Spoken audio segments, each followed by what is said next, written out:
Un seul titre dans ce journal, le président de la République Ali Bongo Ondimba et le Premier ministre japonais, tous deux déterminés à intensifier la coopération entre le Japon et le Gabon. Telle est la substance de leurs entretiens de ce matin à Yokohama. Un invité dans notre journal ce soir, Louis Léandre Ebobola, directeur général de l'environnement. Il vient nous entretenir sur la Semaine nationale de l'environnement qui commence demain sur tout le territoire national. Mesdames, Messieurs, bonsoir et bien sûr, nous sommes ravis de vous accueillir chez nous et merci d'être les nôtres. Deuxième journée de la conférence internationale de Tokyo sur le développement de l'Afrique.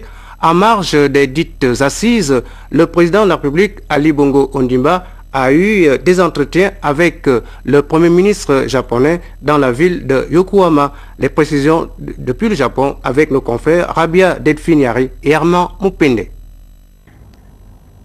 Le renforcement de l'axe Libreville-Tokyo a figuré au centre des échanges entre Ali Bongo Ondimba et Shinzo Abe. Occasion a été donnée au président de la République de vendre la direction Gabon à son hôte, invitant les entreprises japonaises à investir au Gabon dans des secteurs aussi divers que variés et particulièrement dans les infrastructures. Un souhait ardent d'Ali Bongo Ondimba au moment où le Japon annonce 6,5 milliards de dollars pour supporter le développement des infrastructures en Afrique. Le chef de l'État, dans son marketing, n'a pas laissé indifférent le Premier ministre japonais. Shinzo Abe a de suite annoncé l'arrivée très prochaine d'une mission conjointe publique-privée au Gabon pour un repérage des secteurs dans lesquels le Japon devra accompagner le Gabon. Tout en émettant le vœu de soutenir le pilier Gabon vert et la gestion durable des forêts instaurées dans notre pays, le Premier ministre japonais a salué les efforts du Gabon dans la préservation de la nature et de l'environnement.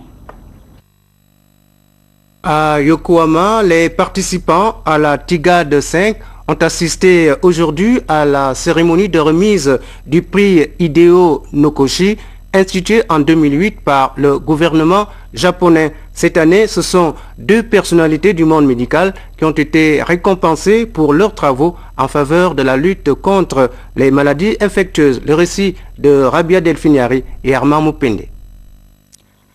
L'Afrique ne saurait atteindre une croissance économique sûre si sa population est victime d'épidémies de tous ordres. Le Japon, qui s'est fixé comme objectif depuis 1993 apporter une aide aux Africains pour le développement de leur continent, est conscient qu'un peuple malade ne peut avoir des capacités physiques, morales ou intellectuelles qui lui permettent de mener à bien son essor. C'est pourquoi le pays du soleil levant s'est-il engagé à encourager la recherche médicale et les services médicaux à travers un prix dénommé Prix Hideo Noguchi pour l'Afrique. Cette année, le gouvernement japonais a décidé de décerner le prix dans la catégorie de la recherche médicale au Dr Peter Piot, de nationalité belge, directeur et professeur de l'école d'hygiène et de médecine tropicale à Londres. Dans la catégorie des services médicaux, au Dr Alex Goutinou, de nationalité ougandaise, directeur de l'Institut des maladies infectieuses de l'Université de Makerere. Le prix Hideo Noguchi pour l'Afrique honore des individus ou des organisations ayant réalisé des prouesses dans les domaines de la recherche médicale et des services médicaux en vue de lutter contre les maladies infectieuses ou autres en Afrique.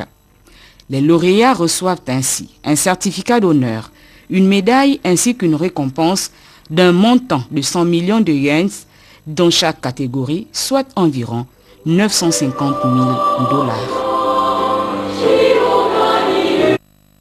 Les pays signataires du cadre d'action de Hyogo au Japon se sont retrouvés il y a quelques semaines en Suisse pour évaluer l'état des catastrophes dans le monde. Le Gabon était représenté à ces assises par la plateforme nationale conduite par le ministre de l'Intérieur Jean-François Ndungu. Le récit de Jean-Éric Nzengi-Mangal. La capitale helvétique a abrité du 19 au 23 mai dernier la réunion biannuelle pour faire le point sur l'engagement des États à mettre en œuvre les recommandations contenues dans le cadre d'action de Hyogo depuis son adoption en 2005 au Japon.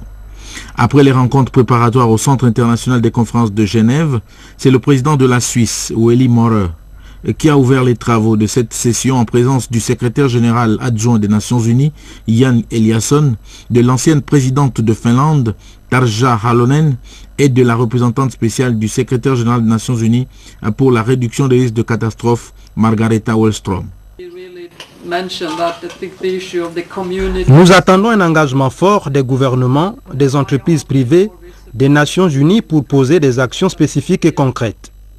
Le lien entre la surexploitation des ressources naturelles et l'endommagement de l'environnement est évident.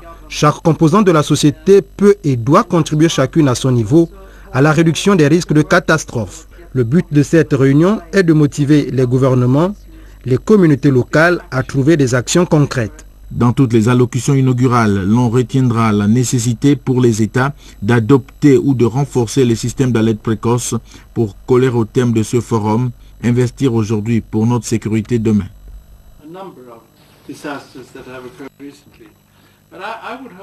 Le monde de nos jours est tellement complexe qu'il doit y avoir une mobilisation horizontale.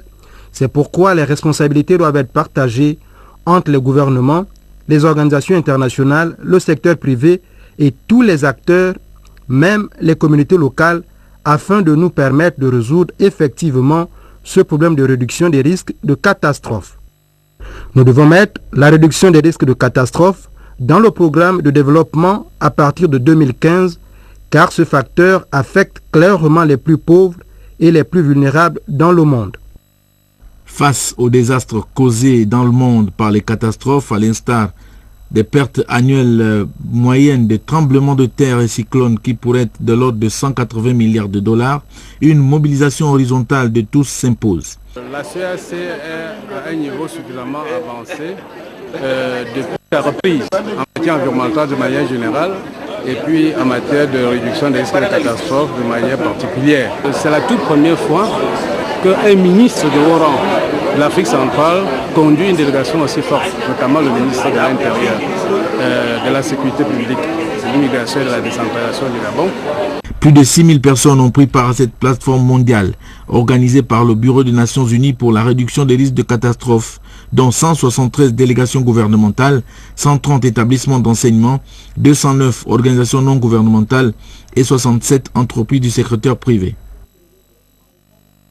En tout cas, la plateforme nationale du Gabon a pris part à ces assises de Genève pour mesurer son niveau d'engagement dans la réduction des risques de catastrophe. Quelles en sont les attentes? Jean-Éric Zengi-Mangal.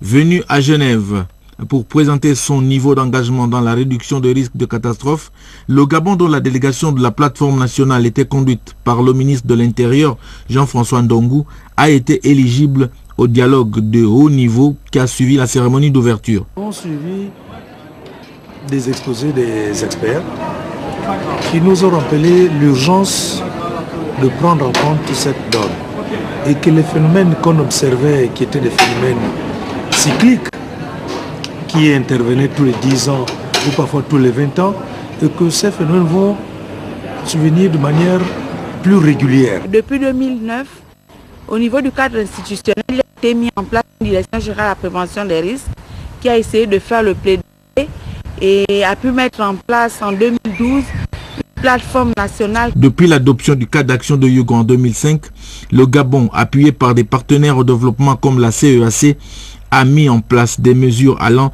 dans le sens de la réduction de risques de catastrophe. Cette quatrième plateforme nous a permis de voir toute la dimension, notamment dans la prise en compte de cette dualité qui existe entre les écosystèmes par exemple et bien entendu la réduction des risques de catastrophe. Il a été demandé aux différents États, notamment aux pays africains, de considérer la prévention des risques et la réduction des catastrophes comme un investissement. L'accent qui a été mis sur le rôle des collectivités au niveau de notre plateforme, il faut que nous puissions intégrer cet aspect-là. Le rapport mondial publié à cette occasion constate que depuis 2005, 121 pays ont adopté des lois pour établir des cadres politiques et juridiques pour la réduction des risques de catastrophes. 191 États ont établi des points focaux du cadre d'action de Yogo et 85 pays ont mis en place des organes nationaux de coordination pour la réduction des risques de catastrophes. Les femmes, les jeunes et les enfants sont des acteurs déterminants pour la réduction du risque de catastrophe. Et pour ce qui est du Gabon, nous pensons que nous sommes quand même sur la voie parce que nous avons déjà une plateforme nationale. L'importance que la météorologie joue dans la prévention des risques et catastrophes. Après ce bilan d'étape, l'ensemble des pays signataires du cadre d'action de Yogo se retrouveront en 2015 au Japon avec des orientations tournées vers le futur pour évaluer définitivement ce cadre avant d'envisager un plan d'action post-2015 sous le label de Yogo 2. Venons-en maintenant à notre invité de ce soir, Louis Léandre Ebobola Tiba. Il est le directeur général de l'environnement, justement au ministère de l'Environnement. Alors, monsieur Ebobola Tiba, bonsoir. Bonsoir, monsieur Nguemo. Alors, vous êtes là pour nous parler de la Semaine nationale de l'environnement, c'est l'édition 2013. Tout à fait. Alors, on vient de suivre là un élément qui parlait justement des questions de catastrophe, donc qui touche un peu l'environnement. Donc, la semaine démarre demain. Est-ce qu'on peut savoir un peu les grandes lignes, qu'est-ce qui est proposé comme activité cette année? Très bien. Il faut avouer que pour nous, c'est toujours un plaisir que de venir sur ce plateau, essayer d'échanger avec vous par rapport à ce qui est devenu une tradition, c'est-à-dire la Semaine nationale de l'environnement. À l'échelon international, il s'agit d'une seule journée, mais au niveau national, nous célébrons une semaine entière. Alors cette année, le thème choisi par la communauté internationale, c'est penser, manger et préserver. À travers ces trois mots, vous avez là l'essence même du développement durable. Cette année, nous avons choisi de moduler cette commémoration en trois phases. La première, c'est-à-dire que c'est d'abord des journées thématiques qui commencent demain, c'est-à-dire que du 3, comme vous avez vu passer dans la publicité, du 3 au 5, nous avons les journées thématiques autour des changements climatiques, la biodiversité, le développement durable. Ça se passe à Gabon Expo, la totalité des manifestations se passe à Gabon Expo, donc du moins ce qui concerne les journées thématiques et la foire Expo. Alors tout à l'heure, pour revenir sur ces thèmes, je vous disais qu'il y avait comme un petit décalage, ce que nous observons souvent, entre les administrations qui s'occupent de ces questions-là et surtout, le grand public, donc la population dans sa globalité qui est quelque part aussi interpellée. Donc nous ferons demain, à partir de demain jusqu'au 5, comme je disais, de la sensibilisation, de l'information. Nous allons donner les outils nécessaires aux différents acteurs pour qu'ils puissent effectivement bien saisir, s'imprégner de ces questions-là, parce que lorsque le chef d'État international aborde ces questions, il faudrait que le commun des Gabonais puisse comprendre de quoi il s'agit. Le deuxième temps fort, ça va être donc cette grande foire exposition, à laquelle participeront aussi bien les administrations, les ONG, les opérateurs économiques qui viendront montrer les différentes, pour certains, les efforts qu'ils font pour la protection de l'environnement, le développement durable. Et nous terminerons donc samedi plutôt, par une grande opération nationale de retroussons les manches. Alors la cible, c'est qui? C'est ces populations lambda ou les industriels, etc. Bon. Non, en fait, nous nous adressons à tout le monde. Voilà pourquoi c'est l'entrée vraiment libre. Nous, on s'adresse à tout le monde, c'est vraiment le grand public parce que c'est pas seulement une affaire d'initiés, c'est tout le monde qui est vraiment convié. Et je tiens surtout à revenir sur quelque chose d'assez essentiel, c'est la journée du 8. Le 8 juin, c'est vrai qu'autrefois, c'était quand même une date assez douloureuse pour les Gabonais parce que c'était la disparition du feu président Omar Bongo. Et là, pour cette année, nous avons décidé d'organiser une opération Retroussons les manches, surtout une semaine avant l'ouverture du New York Forum Africa. Donc le but, c'est d'améliorer notre cadre de vie à travers des actions citoyennes de lutte contre l'insalubrité. Ok, merci DG. On espère que les populations se rendront justement à l'endroit où se déroulent ces manifestations. Tout à fait, surtout pour la journée du 8. J'espère que les médias seront là, vont se mobiliser et commencer par nettoyer aussi devant la RTG. Je sais que c'est déjà très propre, mais chacun de nous devra faire un petit effort pour nettoyer un peu devant sa maison. Ok, c'est entendu. Merci. Merci DG. On continue ce journal avec le ministre de la Justice qui était cette semaine à Franceville dans le Haut-Ogooué. Lors de cette visite, Ida Reteno-Asonoué a constaté quelques manquements dans le traitement des dossiers liés à la criminalité par l'appareil judiciaire local. Edgar Ndjemidoukaga, Victor Mundunga. Aux côtés de la garde des Sceaux, ministre de la Justice, le gouverneur de la province du Haut-Ogooué, Bertrand Mundunga, et certains conseillers en charge notamment de la sécurité pénitentiaire